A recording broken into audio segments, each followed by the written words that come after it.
What's up guys, my name is Dazz. Welcome back to Motor Tic Mastery.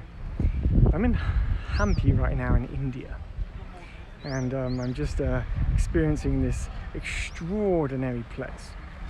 And look, I mean, just look, the rocks and boulders, the temples, the incredible structures that are built around here.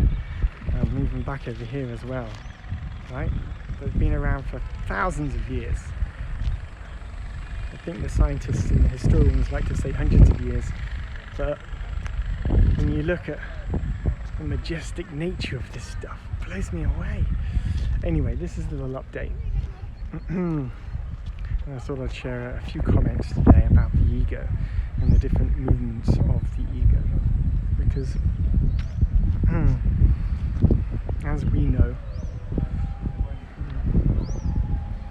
if we have this condition, if we have this tic,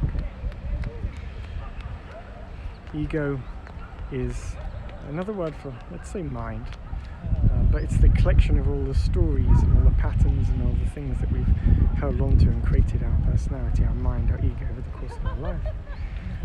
And one of the egoic movements that we have unconsciously learned to do earlier on in our life, which has led to us having a tic, is that of suppressing our emotions and feelings, suppressing the natural sensations that come up in our body, and we're like, no, we don't want to feel that, so we push it down, we ignore it, we suppress it.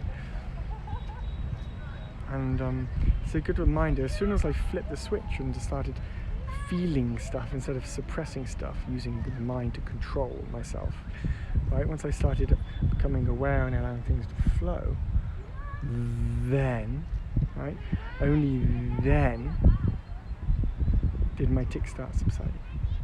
I started becoming more present. Instead of running away from my feelings, I started being with the feelings, becoming with my body, the sensations.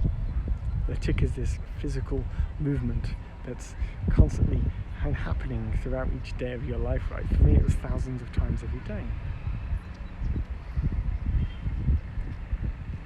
Thousands of times every single day. And now instead of pushing it down or ignoring it or trying to suppress it or getting angry at myself for the bodily movements, I now allow myself to go into the feelings, so as some uncomfortableness arises in the reality, your body's ticking, it's going crazy, and you suddenly realize, oh, I'm ticking. Okay, great. So at that point, you take a deep breath and you breathe out, and you let it go, and you let it be. And do this again and again for many days. Naturally, the tic just goes away, because the body doesn't need to actually sort of remind you physically that you're not looking after yourself. You are being with yourself. This type of teaching is very different than a lot of the other stuff that, let's say, the scientists talk about with all their fancy things, all their fancy machines and their fancy pills and all this, like, oh, well, I just need to go to the doctors and they'll fix it for me mentality of this world we've created. But there are no answers there, are there? That's why you're watching this video, maybe. The doctors don't have answers for this condition, because it's not a condition that can be solved with just popping a pill, right? It is a condition which is of our mental and emotional health, and we are each individually responsible, nobody else, individually responsible to look after our mental and emotional health, to feel ourselves, to understand ourselves better, similar to how we might look after the body. And if you don't look after the body, you don't look after the mind, you don't look after your emotions, then you're going to be very unhealthy. You're going to have a lot of ailments to go wrong.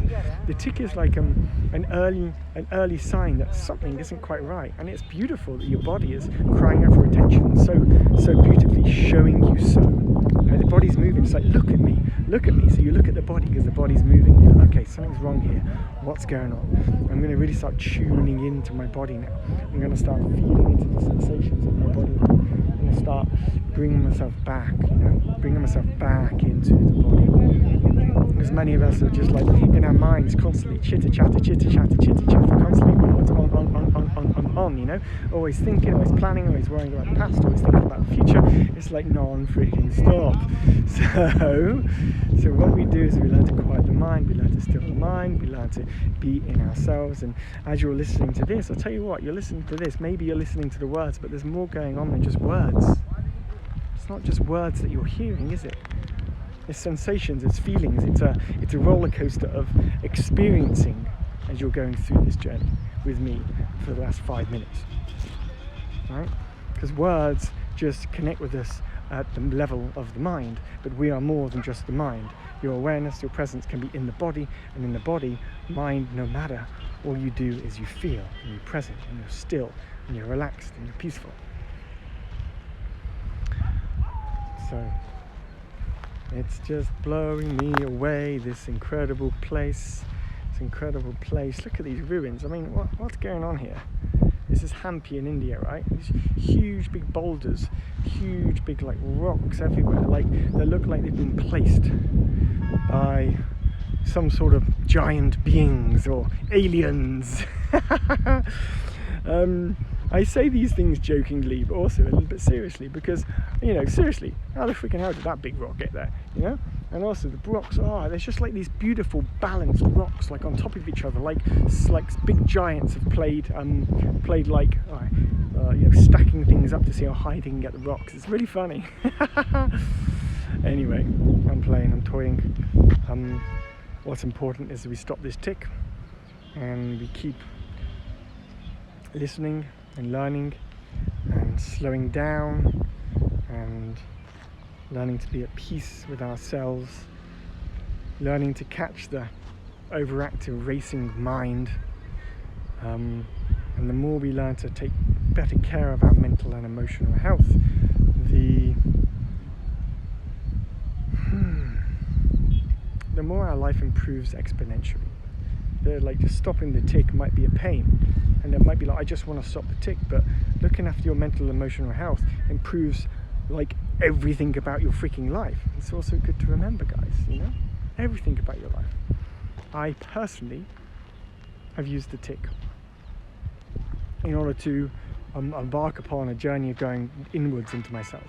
So to me, it hasn't just been about stopping the tick, right? I have now stopped the tick, 99% gone.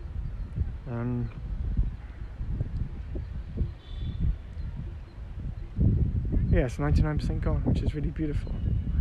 And yeah, when I'm really stressed out, I might still feel it subtly, like there's some movements, and you know, my body's reacting. That's how my body talks to me. But it's you know, I've got rid of the embarrassment and the anxiety and the awkwardness and the lack of sleep and the tiredness and the pain and the chronic onness and frustration of it. Because although the body is moving, right, as I've spoken to you before, it's not about the body, it's about your mind, and it's about your emotions.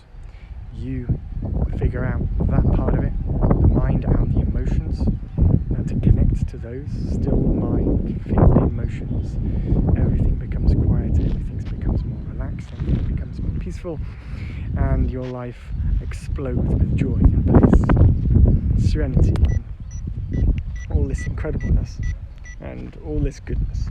So my little dongle thing is now falling off, so I think I'm going to stop there. That's my download to you today. And yeah, have a wonderful week. Shoot me any questions that you might have below, and I will do my best to answer them, either in the comments or maybe in a new video.